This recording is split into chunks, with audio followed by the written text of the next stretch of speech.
আপনি যদি হিংসুকের হিংসা থেকে নিরাপদ থাকতে চান, হিংসুকের হিংসা থেকে আল্লাহর পক্ষ থেকে যদি আপনি নিরাপত্তা চান, তাহলে আল্লাহ রাব্বুল আলামিনের গুণবাচক এই নামটি ৭৫ বার তেলাওয়াত করে, ৭৫ বার পাঠ করে আপনি যদি সিজদায় গিয়ে দোয়া করেন। অনেকে প্রশ্ন করতে পারেন, হুজুর সিজদায় গিয়ে দোয়া করা এটা জায়েজ কিনা?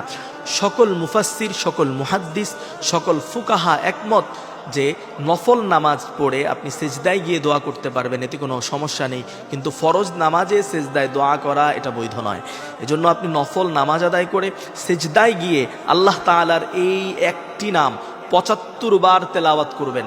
নামাজের আগে আপনি ৭৫ বার আয়াতটি তেলাওয়াত, এই শব্দটি তেলাওয়াত করবেন, আল মুযিল্লু। আল মুযিল্লু শব্দটি আপনি ৭৫ বার তেলাওয়াত করার পর আপনি নামাজে দাঁড়াবেন, নামাজে দাঁড়িয়ে নামাজ আদায় করবেন। তারপরে সিজদায় গিয়ে আপনি আল্লাহ তাআলার কাছে হিংসুকের হিংসা থেকে নিরাপত্তা চাইবেন। আল্লাহ তাআলার ফজল এবং করমে আপনার উপর আল্লাহ নিরাপত্তা দিয়ে দিবেন।